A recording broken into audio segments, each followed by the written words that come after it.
Bienvenue dans Pour de vrai, le podcast où j'interroge mes invités sur leurs émotions. Ils sont entrepreneurs, chefs d'entreprise, mais qui sont-ils dans leurs moments de doute et dans leur plus grande réussite ? À chaque épisode, une histoire authentique et inspirante. Je m'appelle Caroline Garnon, je dirige une agence de communication événementielle et ça fait 15 ans que je rencontre des personnes inspirantes et passionnantes. Avec ce podcast, je vous partage un petit peu de cette réussite. Aujourd'hui, je reçois Jill Desmailly, qui est directrice d'une agence de communication Citizen. Avec elle, on va parler des personnes qui lui sont précieuses entre Roubaix et Biarritz. Bonne écoute à tous. Donc bonjour Jill. Bonjour Caroline. Écoute, je suis ravie de t'accueillir dans ce nouvel épisode du podcast Pour de vrai. Pour moi, c'est très important de donner la parole aux chefs d'entreprise, aux dirigeants et aux dirigeantes. Et il se trouve que je trouve que ta voix est juste et elle est très importante à mes yeux. Donc, merci d'être là et je suis ravie que tu répondes à mes questions. Merci de m'avoir invitée. Donc, toi, Jill, tu co-diriges l'agence de communication qui s'appelle Citizen. Oui. L'agence a 30 ans cette année. Oui, en 2024, oui. Voilà, en 2024. Mais toi, tu as repris en fait cette agence qu'en 2018. Donc, qu'est-ce qui t'a donné envie en fait de passer de salarié à dirigeante d'entreprise ? Alors, je ne suis pas toute seule. J'ai repris l'agence avec Julien Toussaint, le meilleur associé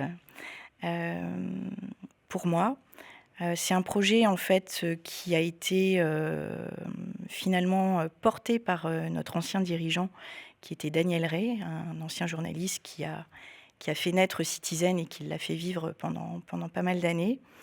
Et en fait, c'est un monsieur qui est parti à la retraite et qui a réussi la reprise de son entreprise, en fait.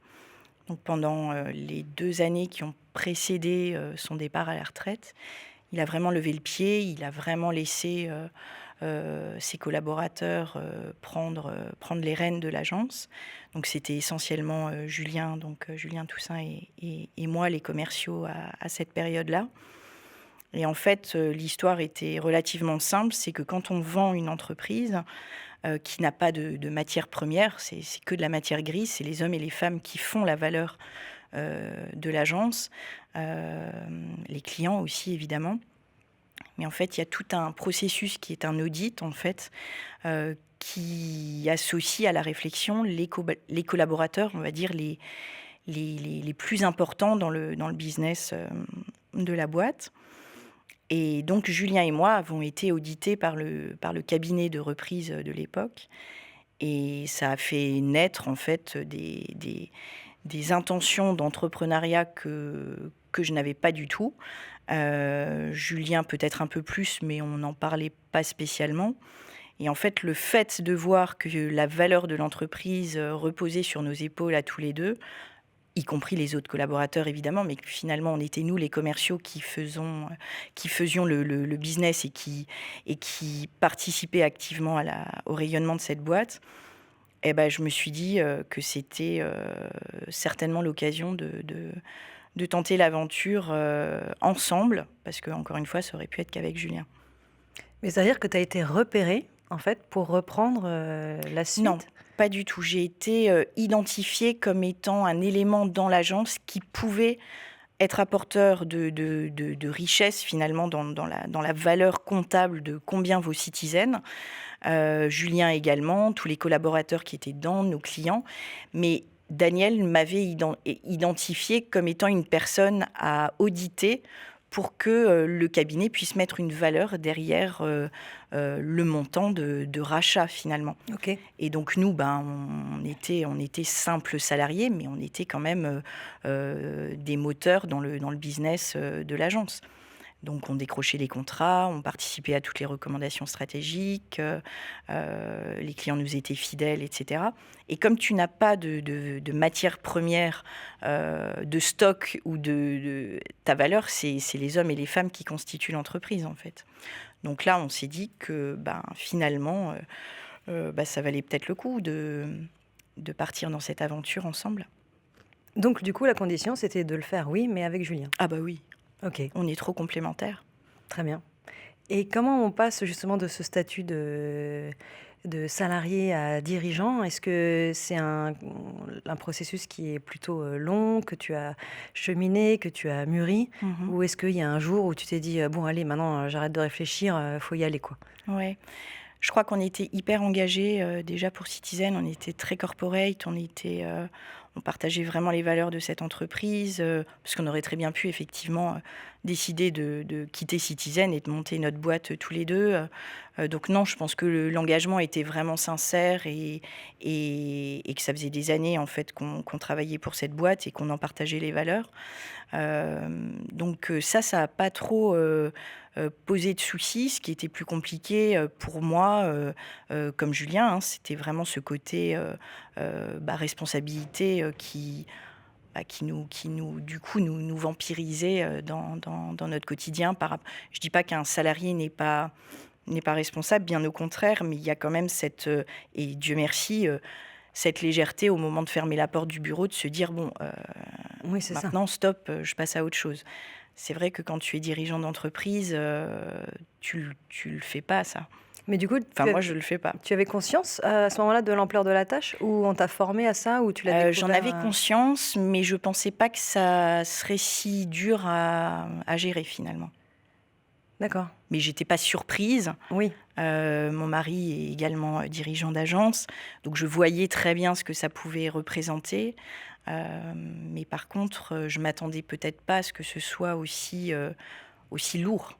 Et tu as trouvé que c'était lourd, tout de suite, ou petit à petit, tu as découvert de plus en plus de responsabilités et cetera qui t'incombaient finalement, et tu t'es dit: «Bah, ça c'est mon rôle, ça c'est mon rôle». Ouais, c'était plus lourd il y a 6 ans quand on a repris que maintenant. Je Ah pense OK. qu'aujourd'hui, je lâche un peu plus en tout cas, on se connaît mieux aussi, je me sens plus mature par rapport à mon rôle de dirigeante, donc je pense que j'en fais un peu moins. Je pense que j'étais un peu sur tous les fronts à vouloir être partout, j'ai peut-être lâché un peu prise, ouais, je crois. Bah, tu as appris à diriger et maintenant, tu sais, diriger. J'espère. D'ailleurs aujourd'hui, donc 2024, tu as, une dizaine de salariés. Ouais. Est-ce que, entre le moment où tu as repris l'agence, et maintenant, tu as toujours des anciens collègues, en fait, qui Mmh. étaient, un petit peu tes pairs à ce moment-là, et Ouais. maintenant tu es devenue, leur patronne? Alors oui, au début, effectivement, pendant quelques années, on a des collègues, qui sont devenus nos collaborateurs. Aujourd'hui, on en a un. C'est un collaborateur qui est plus que précieux, c'est Arnaud German.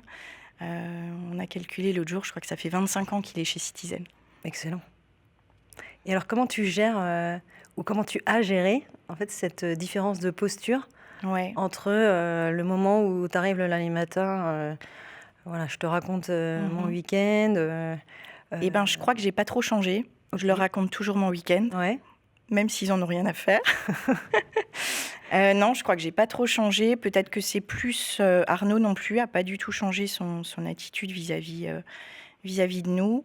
Peut-être aujourd'hui, je prends, moins, de temps à découvrir, les vies perso de mes collaborateurs. Je crois qu'avant, j'avais ce côté collègue, où j'aimais bien partager le quotidien de mes collaborateurs. Je le fais avec beaucoup parce qu'il y en a forcément qui deviennent, très proches et dont on connaît, les grands moments de la vie. Je pense que j'ai plus de réserve avec les derniers arrivés, pas parce que je m'y intéresse pas, mais plus par pudeur. Je me souviens qu'au début, je faisais des fêtes à la maison, parce que j'avais pas encore coupé ce cordon, collègue, dirigeant. C'est sûr qu'aujourd'hui, je me vois peut-être un peu moins le faire, pas parce que j'en ai pas envie, mais parce que je me dis que, je pense que c'est bien aussi qu'on partage peut-être pas tout, quoi. oui, c'est-à-dire que, une certaine complicité que tu peux avoir, quand tu es collègue, Mmh. quand tu as un rapport, justement un peu hiérarchique, bah, c'est peut-être préférable de cloisonner. Il y en a même qui, vous voient, tu vois, Ouais. leurs salariés ou leurs Bah, collaborateurs c'est vrai que pour moi, je vous voyais mon ancien patron, ouais. ouais, tu vous voyez Je ton l'ai ancien toujours patron. vouvoyé, je l'ai tutoyé le jour où il est parti à la retraite. Ouais. Mais c'est vrai qu'on peut mettre de la distance autrement qu'en vous voyant. Ouais. Et ça fait peut-être aussi, voilà, Mmh. comme tu disais, maintenant tu invites peut-être plus des gens, chez toi, Ouais, et puis je pense que c'est aussi une question de génération. oui, C'est vrai que les dernières arrivées sont plus jeunes, ouais, donc ils me voient aussi un peu plus comme, ouais, aller chez la vieille patronne, c'est un peu c'est relou un ça, vendredi c'est soir, quoi. ça. Ouais, on est d'accord. Je vois bien. OK, donc ton agence aujourd'hui, elle a une place, qui est plutôt importante dans le paysage, en fait, de la stratégie de communication Stratégie de marque, ouais. et Mmh. stratégie de marque, Mmh. exactement. Et donc, tu as également ouvert récemment, une filiale ou une agence, Ouais, c'est un bis, bureau à Lille, c'est ça que tu veux dire? voilà, Ouais, un bureau à Roubaix, ouais, tout à Lille? Non, à c'est pas Lille. vrai, c'est à Roubaix. Oui, oui, absolument. Alors c'est pas une filiale, c'est pas une activité complémentaire, c'est vraiment une, une exostose. Et c'était quand ça? C'était, il y a 3 ans. Il y a 3 ans Il y a déjà? 3 ans OK. maintenant. En fait, on a ouvert un bureau à Lille, pour la simple et bonne raison qu'on travaillait depuis pas mal d'années avec quelqu'un de précieux pour Citizen qui s'appelle Laurence Annereau, qui est notre directrice de création et qui travaillait pour nous en freelance. Et elle était quasiment de toutes les problématiques, d'envergure à l'agence. Et en fait, on s'est dit que ça serait pas mal de l'avoir avec nous de manière plus pérenne, puisque quand elle était en free, elle était amenée à travailler aussi avec d'autres agences. Et en fait, on a monté un team créatif à Lille avec un profil de DA qu'on n'arrivait pas à recruter sur Strasbourg. Donc voilà. OK. Mm. Et donc cette, décision d'ouvrir, justement ce bureau, Ouais. à Lille, puisqu'on va Mhm. dire que c'est Lille, c'était quelque chose que tu as mûrement réfléchi, calculé ou Pas tu as du tout. plutôt fait confiance à ton instinct Ouais. et Là, ça a été vraiment réfléchi, oui et non. Ça a été fait parce que Laurence était à Lille et qu'elle n'avait pas l'intention de partir. Nous, à Lille, on ne connaissait pas grand-chose de la ville, ni de la culture, ni de rien du tout. Mais ça s'est fait de manière assez fluide. Il y a un sacré vivier de créatifs à Lille. C'est vraiment des villes qui sont à la pointe de tout ce qui est créa, tout ce qui est conception-rédaction, tout ce qui est conception graphique. Donc il y a des très belles agences à Lille. Donc on n'était pas du tout attendus. L'idée, c'était pas de développer du business sur l'île ou sur un territoire extérieur au siège de Citizen à Strasbourg. C'était vraiment de monter un pôle créatif, encore une fois, qu'on n'arrivait pas à, à recruter ici en région. OK. Et donc quand tu prends ce genre de décision qui forcément il y a un peu d'enjeu derrière, et cetera, il y a un peu une autre organisation. Oui. Est-ce que tu doutes ou tu as peur ou au contraire, une fois que c'est décidé, tu as confiance en tes choix? Je crois qu'avec Julien, on n'a jamais douté sur le fait de le faire. On est hyper bien accompagné avec notre expert comptable, Stéphane Lamy, pour ne pas le citer. Merci Stéphane. Merci Stéphane. On est hyper bien entouré, donc en fait, peur, on l'a jamais. Les doutes, ils viennent après, en fait. Mais non, on est plutôt défenseur, on fonctionne plutôt à l'intuition. Et là, moi, je suis persuadée qu'une équipe, elle se fait sur des rencontres. Et la rencontre qu'on avait avec Laurence, fallait pas la laisser partir. C'était, voilà, à ce moment-là, c'était elle, et voilà. J'ai l'impression que ce que tu dis, le fait d'être, fonceur, c'est quand même une qualité ou du moins un trait de caractère qu'on retrouve, de manière, assez générale chez les entrepreneurs. Ouais. C'est un petit peu même le principe même de l'entrepreneuriat, c'est-à-dire Mm. qu'on a tendance à y aller, quoi. Et puis Ouais, à y aller. Et puis, si ça marche pas, en fait.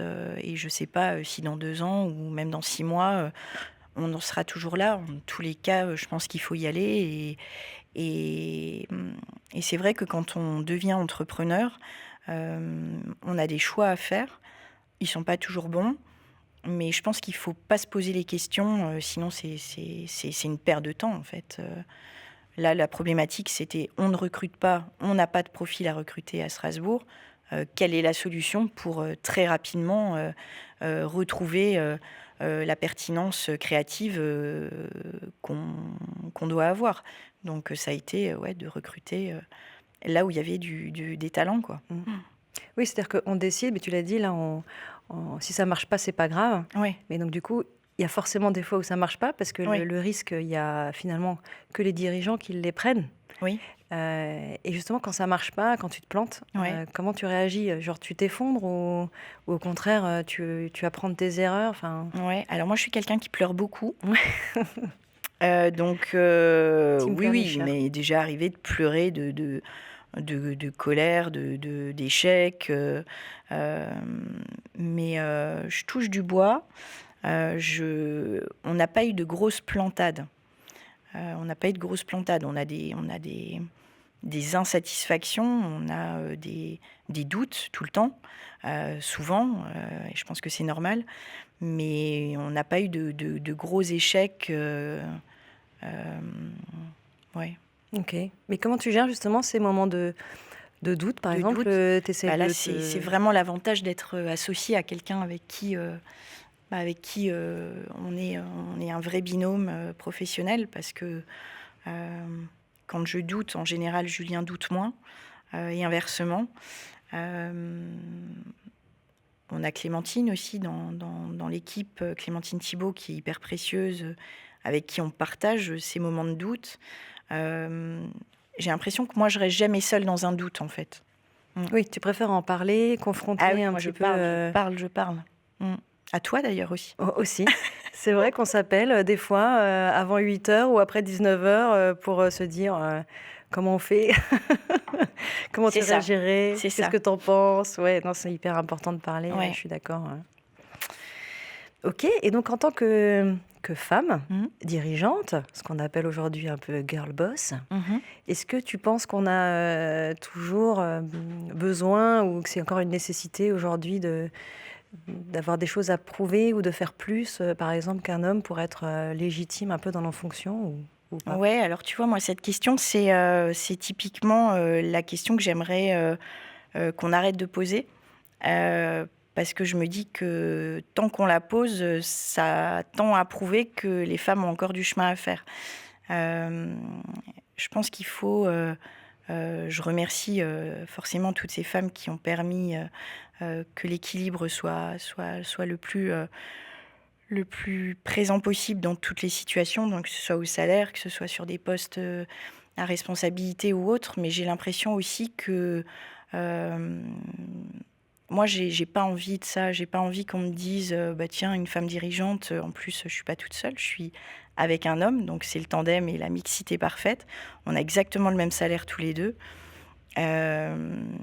Il est juste plus jeune que moi de beaucoup. Et c'est vrai que ça, tu vois, par exemple, les réseaux ultra féminins ou ce besoin de reconnaissance féminine, je l'ai pas. Moi, j'en ai pas besoin. J'ai pas besoin de ça. J'ai eu, quand j'étais plus jeune, ce besoin de mettre une veste de costard, enfin de tailleur, quand j'allais en présentation pour essayer de me donner un peu de contenance, etc. Mais c'était plus l'image que je me renvoyais moi de. Mais j'ai jamais eu à subir ce besoin de jouer des coudes ou de se dire tiens, je gagne moins qu'un tel. C'est peut-être lié à notre domaine d'activité qui est peut-être un petit peu plus équilibré. Oui, c'est sûr que dans le métier de la communication, il y a Ouais, beaucoup plus de femmes, en tout cas oui, tout à fait, ici ouais. Et puis que d'hommes. il y a plein de consoeurs dirigeantes. Ouais. Mais c'est vrai que j'élève pas ma fille en lui disant tu vas en chier, t'es une nénette. Non, non, non. Tu auras. Ça me vient même pas à l'idée en fait de lui dire qu'il va falloir qu'elle se batte plus qu'un homme. Je pense que c'est en le disant que ça continue de perdurer. Donc l'égalité et la parité sera parfaite du jour où on arrêtera de parler et qu'il Ouais, n'y aura je plus de sais pas réseaux non, féminins. forcément, je me rends compte que ce que je dis, c'est pas forcément. Mais en tout cas, moi, j'ai pas envie qu'on m'associe à Girl Power ou je suis pas comme ça. J'ai pas besoin d'affirmer ça pour me sentir légitime. Parfait. Donc tu partages ta vie avec une personne qui dirige aussi une agence de communication. Donc comment ça fait d'être concurrent le jour et lover la nuit? Alors, on n'est pas sur les mêmes créneaux, puisque il est plus sur le digital, chose qui est un petit peu plus en retrait chez nous, chez Citizen. Euh, Après, voilà, Seb, c'est aussi mon meilleur ami, donc de toute façon, je partage tout. Mais c'est vrai que pour le boulot, on ne pourrait jamais travailler ensemble. Je ne peux absolument pas travailler avec lui et inversement. Je pense qu'on ne se supporterait pas. Par contre, on est très à l'écoute des problématiques. Et c'est vrai que ce sont plus des problématiques de dirigeants que de business finalement. Donc là, on s'écoute beaucoup, on parle beaucoup, on se conseille mutuellement. Et on a été quelquefois en concurrence, mais c'est quand même assez rare. Et là, du coup, on n'en parle pas. Ah oui, donc là, du coup, c'est secret. Ah oui, c'est clair. On ne parle pas de la strat, Non, rien non. du tout. Non. Très bien. Je relis quelques recos. Et après, si c'est toi qui gagne? Et bah, c'est souvent moi qui gagne. Petite vengeance perso, parfait. Non, mais... non, on compte pas les points. On compte pas les points.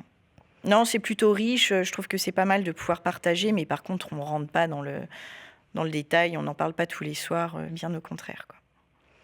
Donc, tu disais que vous évoquiez ensemble les problématiques de dirigeants, etc. Oui. Mais est-ce que, comme vous êtes deux créas, vous partagez aussi vos idées? Vous faites des brainstorming un peu ensemble?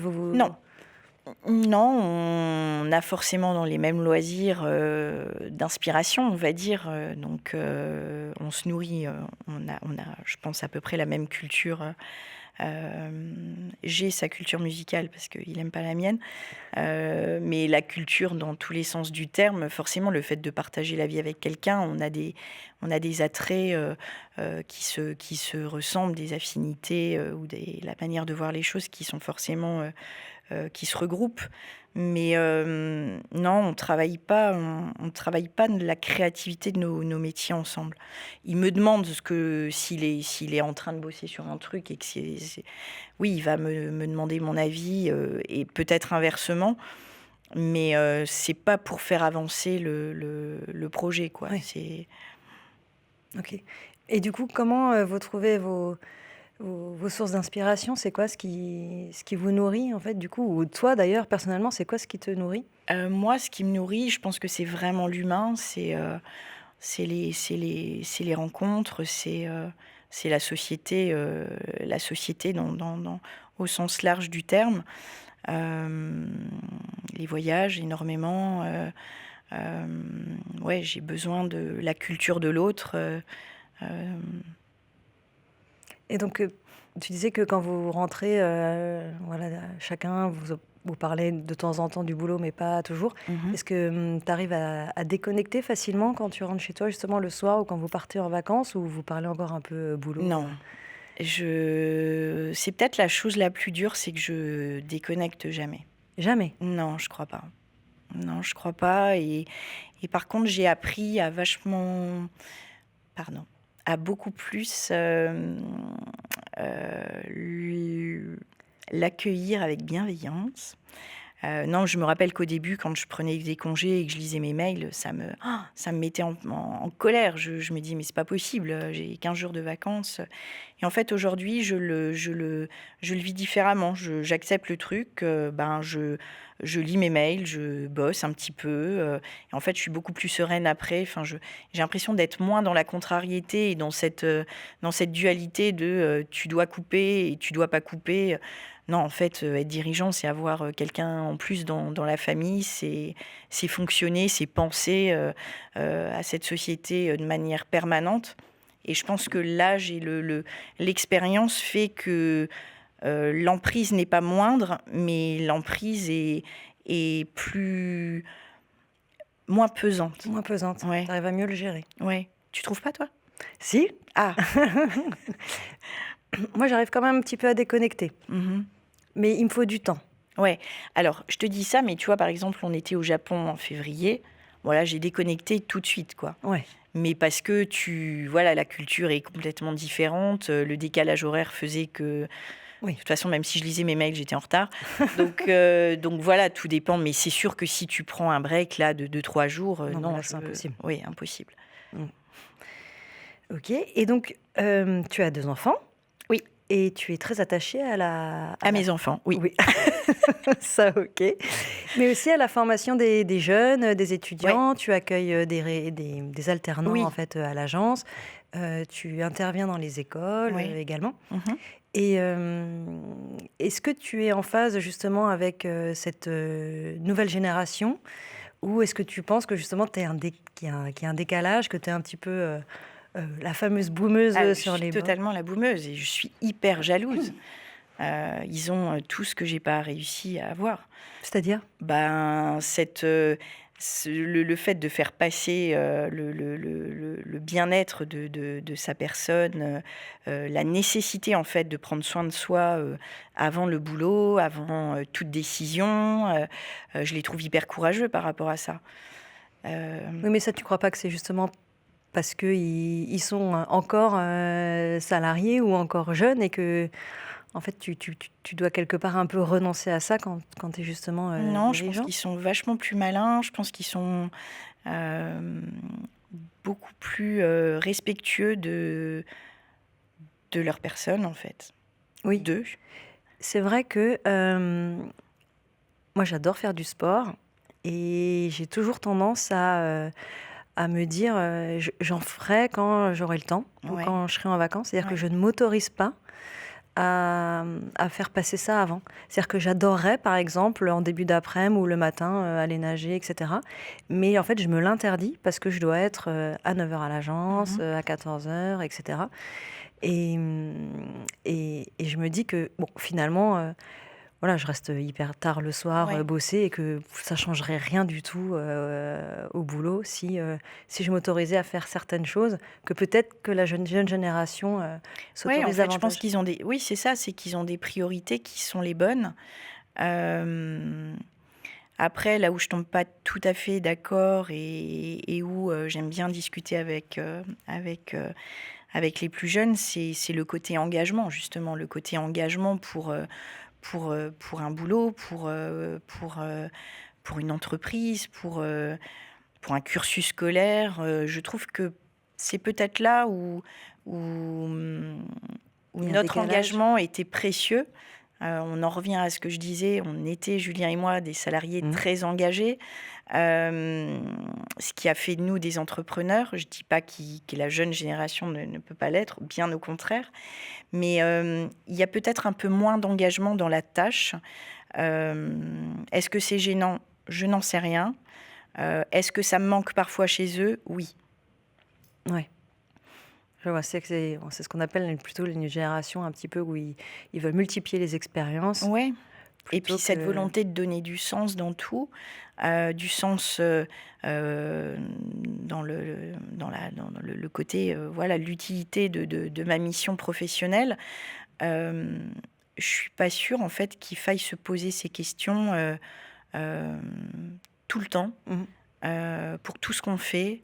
Je pense que la légèreté qu'on avait nous par rapport à ça, elle était plus facile à gérer peut-être. Oui, peut-être. C'est vrai que c'est plus agréable de se poser moins de questions et Mm. je suis assez d'accord. Mais du coup, si tu te projettes, toi, à l'âge Mhm. qu'ils ont maintenant, tous ces jeunes, on va dire entre 20 et 25 ans, qu'est-ce que tu aurais aimé qu'on te dise ou qu'est-ce que tu aurais aimé savoir par rapport à la vie que tu as aujourd'hui? Qu'est-ce que j'aurais aimé savoir? Ou qu'est-ce que la Jill d'aujourd'hui aimerait dire à la Jill de 20 ans? Genre, fais attention Ah, ou... je sèche. Spontanément, j'ai l'intelligence artificielle qui vient et en même temps, je sais pas quoi te donner comme réponse. J'ai l'impression que j'aurais aimé savoir que finalement, il y avait beaucoup plus perturbant à venir là, beaucoup plus d'opportunités, beaucoup plus de découvertes à faire avec l'intelligence artificielle que tout ce qu'on a pu imaginer. Euh, Ouais, c'est peut-être ça. OK. Bah, c'est vrai que on a quand même vécu, nous, quelques gros, changements, Attends, hein, j'ai vécu, toi aussi, c'est ça. l'arrivée Et d'internet. ben, ouais, Mais mais oui, on s'en souvient on bien. a commencé nos études sans email. Exactement. Mmh. On a commencé nos études sans email et sans portable, C'est ça. aussi et D'ailleurs, mon que adresse mail perso, c'est toujours Yahoo. ah, Yahoo! Très bien. Moi, je crois que j'avais Caramel, figure-toi. Donc oui, il y a quand même 2-3 trucs qui ont changé, quoi. Bon.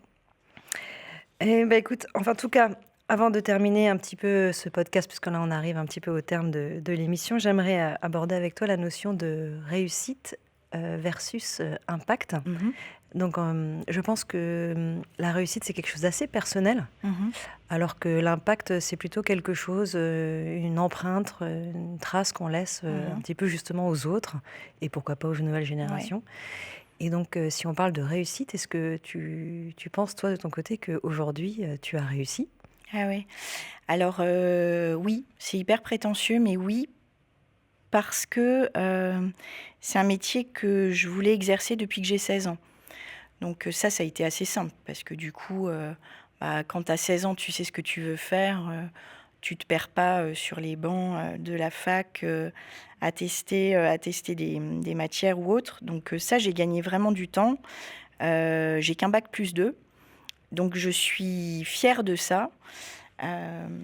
Parce que du coup, j'ai le sentiment que malgré mon petit niveau d'études, bah, j'ai réussi à faire non seulement ce que je voulais faire, et puis à faire, avec Julien, vivre une agence, voilà, qui a 10 collaborateurs, et rendre service, accompagner des clients, dans leurs problématiques, ce qui était vraiment, pour moi, ma raison d'être professionnelle. Donc, ouais, en ce sens-là, euh, je me dis, ouais, t'as réussi.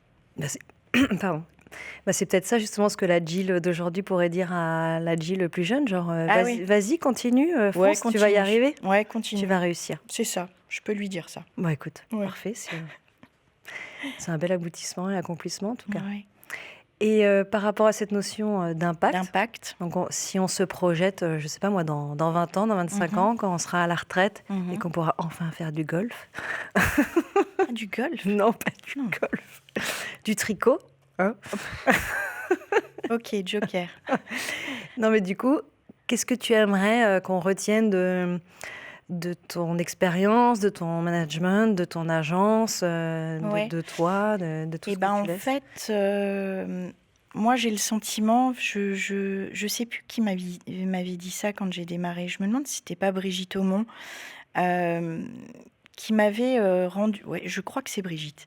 Elle m'avait rendu attentive en fait au fait que la vie professionnelle, elle était mouvante évidemment, et qu'il fallait que je sois. Un conseil qu'elle me donnait, et c'était d'être la même, quel que soit mon interlocuteur. C'est-à-dire de respecter de la même manière un fournisseur qu'un client, qu'un collègue, qu'un patron, etc. Parce qu'elle me disait, tu verras, ton fournisseur d'aujourd'hui sera peut-être ton client de demain.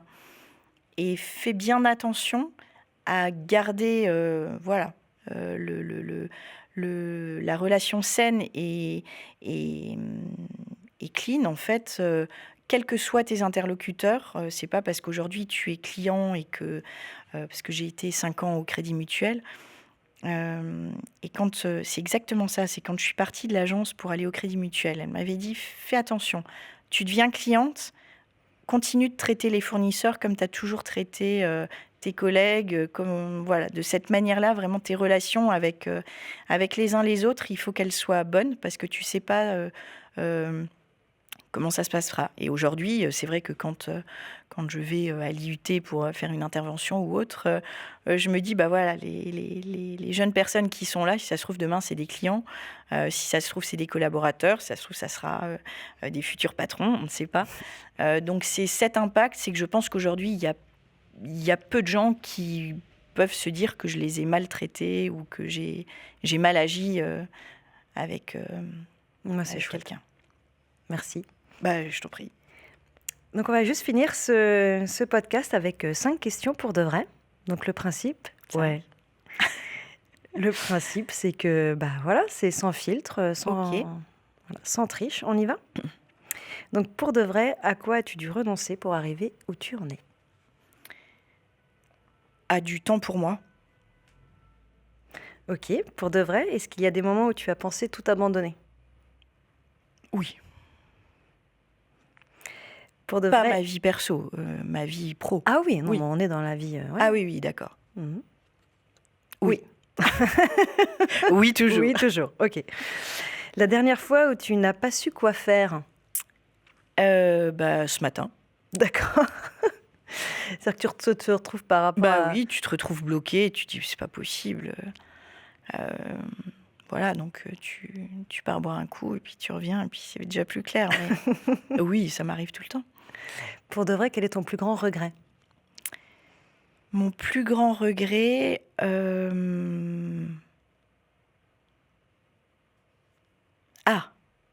de pas avoir encore ouvert un bureau à Biarritz. Ah, mais évidemment. Évidemment. Ça va peut-être venir. Donc Mais toi, c'est ça. tu n'as pas encore totalement réussi. Non, Puisque c'est ça. c'est ça. J'en suis à 90%. 90%. Ouais. Il reste Biarritz quand même. 2025. Julien, prépare-toi. Et prends une chambre d'amis. Oui, mais c'est évident. Merci. Et dernière question, pour de vrai, tu rêves d'être où demain? À Biarritz. À Biarritz. Avec moi. Ok, parfait. Écoute, merci Gilles. Merci Caroline. Où c'est qu'on peut retrouver les actus de ton agence? Alors, sur LinkedIn, évidemment, sur Instagram, sur Facebook. Oui, j'imagine ça en termes en tant qu'agence de communication, vous êtes assez calé sur le sujet. On essaye d'être un peu présent et régulier surtout dans nos prises de parole. Bravo, bon anniversaire encore à Citizen, Ouais, puisque merci. 2024 est bientôt fini, et puis à très vite. À bientôt. Si ce podcast vous a plu, vous pouvez retrouver l'intégralité des épisodes sur l'ensemble des plateformes de diffusion. Abonnez-vous, ça me ferait très plaisir que vous suiviez cette aventure avec moi. Merci.